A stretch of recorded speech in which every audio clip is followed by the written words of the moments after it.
O que te despertou exatamente para você começar a montar essa linha discursiva e entender ali que tinha algo de errado, nas críticas sistemáticas do webcomunismo ao governo em si?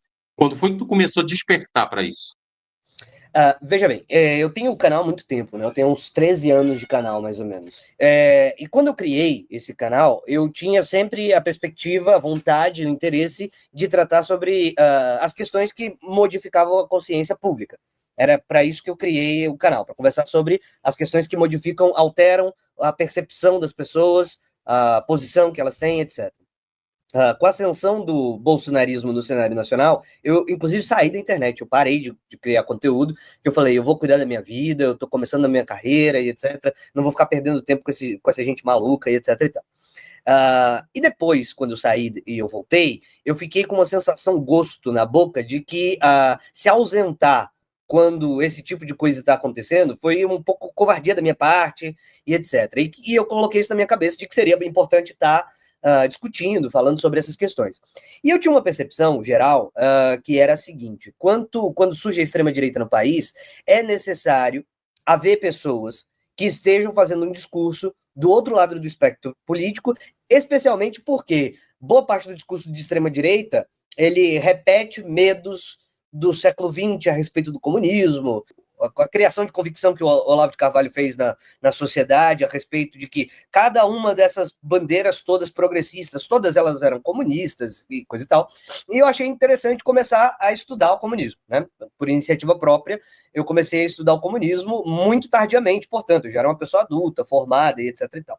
A minha formação inicialmente é uma formação de caráter, obviamente, liberal, uma formação própria, né, que eu fiz na faculdade de Direito, etc., enquanto os meus pais sempre foram de esquerda, mas eu é que me distanciei, criei essa visão própria liberal e etc. Mas quando surgiu o bolsonarismo, eu vi o liberalismo todo pulando no colo do bolsonarismo, eu vi, não, é importante estudar o comunismo, o que foi, no que acertou, no que errou e etc e tal. E, portanto, eu via com bons olhos as pessoas que estavam me acompanhando nessa jornada de tomar um rumo, um caminho à esquerda, e de tomar posições à esquerda, e de falar sobre o que foi o comunismo e etc. Inclusive, eu fazia questão de achar muito interessante, muito importante, o desenvolvimento do que claramente é um stalinismo da internet. Porque como os admiradores de Trotsky, eles têm um certo ressentimento na largada sobre o que aconteceu com a União Soviética, então era muito simples essa galera, quando a direita começasse a falar, não, mas a União Soviética é o inferno na Terra, o trotskista padrão teria como padrão de comportamento dizer, é isso mesmo, é o inferno na Terra mesmo, mas a gente não defende isso, a gente defende outra coisa. Então eu achava muito interessante o surgimento de grupos stalinistas dizendo assim, não, peraí, veja bem, não é só o inferno que aconteceu lá. Tem muita coisa que vocês falam que está distorcido, tem muitas coisas que vocês falam que é a pior, etc e tal. Então eu julguei bem o surgimento desse stalinismo que apareceu na internet, eu julguei muito bem.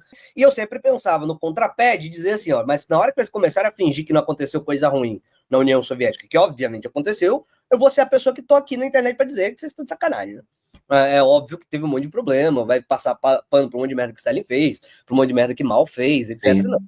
Eu ia ser a pessoa que estaria aqui dizendo, não, gente, tudo bem, é importante dizer que não foi um inferno na Terra, mas fingir que não aconteceu isso, também não é por aí. Sim. E aí surgiu agora esse momento que a gente está no mandato atual do presidente da República, o Luiz, né? O Luiz está aí governando o país e etc. E eu comecei a ver que tinha uma espécie de tática genérica que aparecia em geral, que era o seguinte, olha, os caras que estão no poder não são esquerda de verdade, porque aí eu serei a esquerda de verdade, né? Aí eu me apresento como a esquerda de verdade, eu estou fazendo um processo muito óbvio eleitoral, né? O que também, para mim, não, a princípio, não me incomodava. A pessoa dizer assim, olha, tem uns caras que são de esquerda, eu sou mais esquerda do que eles, se você gosta desse negócio de ser esquerda, é comigo, não é com eles, vote em mim, não vote neles.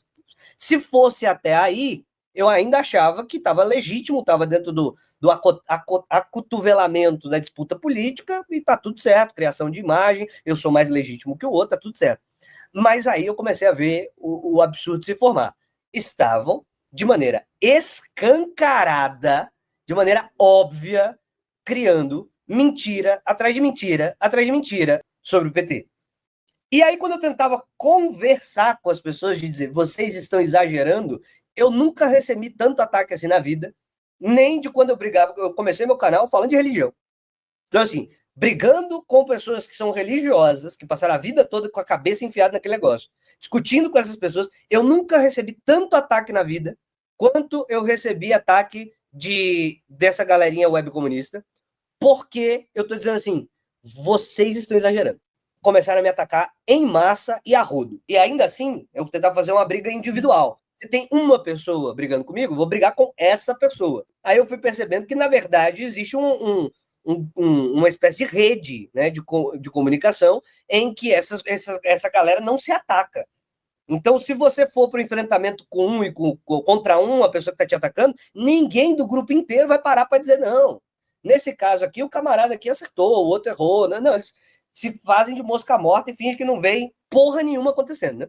Então eu fui entrando nesse confrontamento, aonde eu enxergava. Então eu não fazia uma generalização, eu ia individualmente, olha, aqui falou um negócio que é um problema, aqui tá errado, aqui tá exagerando. E todas as vezes eu tava isolado, todas as vezes. Aí eu falei, caralho, então tem um comportamento coletivo nesse comunismo que tem na internet, que é um comportamento que antes de me atingiu o Gustavo Machado da orientação marxista, o Fragoso apanhou, é bom lembrar isso, o João Fragoso, que é um cara que é maoísta, apanhou também, ninguém falou nada, o Carlito Neves, que não tem nada a ver com o comunismo, que agora ele está querendo, ele está dizendo, se pronunciando socialista, etc., mas na época não era, o R. Bugalho, enfim, um monte de gente que foi, tipo assim, é ataque mesmo de manada, né? E os exemplos são muitos, mas o que me chamou a atenção não é esse tipo de comportamento, porque vá lá, é uma questão de microcosmo, de internet, etc, etc, etc.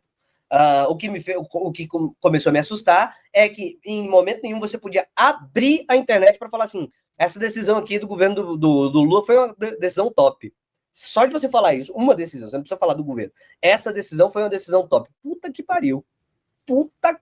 É uma semana ouvindo. Aí eu falei, não, isso aqui tá insalubre.